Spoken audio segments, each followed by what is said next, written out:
Hello, beautiful friends. Thank you and welcome once again to Abinasia's Recipes. In today's video, I share with you the best fluffy and tasty puff puff. This is by far my favorite puff puff recipe. Let's get right into it. In my mixing bowl, I'll add a teaspoon of salt and 6 cups of bread flour. I'll add a quarter cup of sugar and 2 sachets of active dry yeast. I'll add in cinnamon and then I'll grate in some nutmeg. I'll make sure to leave all the measurements in my description. I'll give it a mix and then I'll come in with my secret ingredient, condensed milk. I'm using the whole can of condensed milk. Please make sure to scrape all of them out, okay? I'll add in a teaspoon of vanilla extract, about 3 cups of lukewarm milk. I'll add in 2 cups in right now, and then with a clean hands, I'll give it a good mix. Please add in the milk gradually. Do not add all of them at once. And remember, I'm using bread flour, not all-purpose flour. I'll now add in the remaining of the milk, and then I will give it a mix. And I'll be mixing very well to activate the gluten in my batter. So we'll keep mixing and then you can beat your batter onto the walls of the mixing bowl, just as you're seeing me doing it. This is an important step. Please do not skip this. I'm all done mixing, so I'll clean the edges of my mixing bowl and then I'll cover it with aluminum foil. The aluminum foil helps trap in heat so that our puff puff will rise beautifully. And I like to always cover it with a kitchen towel as well.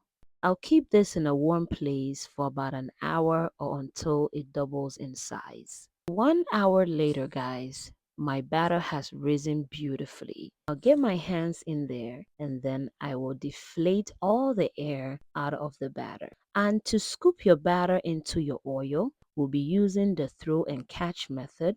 And then we squeeze out the dough between the thumb and the index finger. I've already started preheating my oil. I'll use my toothpick to check if the oil is hot. And when you see bubbles around the toothpick, that is an indication that your oil is hot enough. So I'll scoop my batter and then I'll throw and catch, and then squeeze between my index finger and my thumb into the oil. Please be careful when doing this step. You don't want to get burnt. And then we'll keep dropping into the oil until there are no more spaces. Once your puff puff goes into the hot oil, please lower your flame to medium or low flame, or else your puff puff will be brown on the outside and not cook on the inside. So please fry your puff puff on medium to low flame and keep turning them to get the perfect golden brown that you're looking for.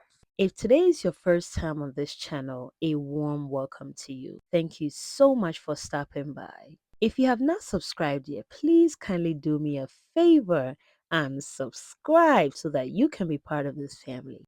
And to my returning subscribers, thank you so much. I love you. So first batch is all done frying and it is looking so delicious and tempting.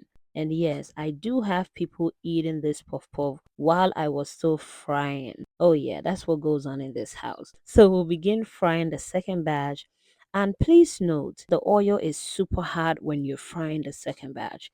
So I recommend you lower it to very low flame and then you begin frying the second batch. We don't want the inside to be uncooked. And the last batch is all done frying, guys. So I'll remove it out of the oil. And we'll be enjoying this puff puff with Hausa Koko or spiced millet porridge.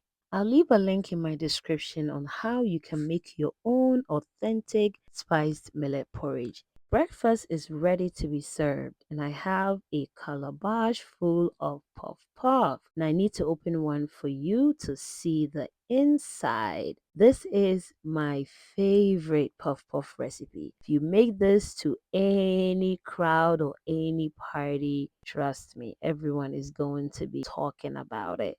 So porridge goes into calabash as well. I'll add my sugar and then my milk, my peanuts, and then I will enjoy my breakfast. This is the authentic street style of enjoying puff puff with spiced millet porridge or Hausa Koko. Thank you so much for staying with me until this time. I hope you give this recipe a try, and if you do, please kindly leave me a feedback and let me know how it turned out. God bless you, and please stay safe. Bye guys.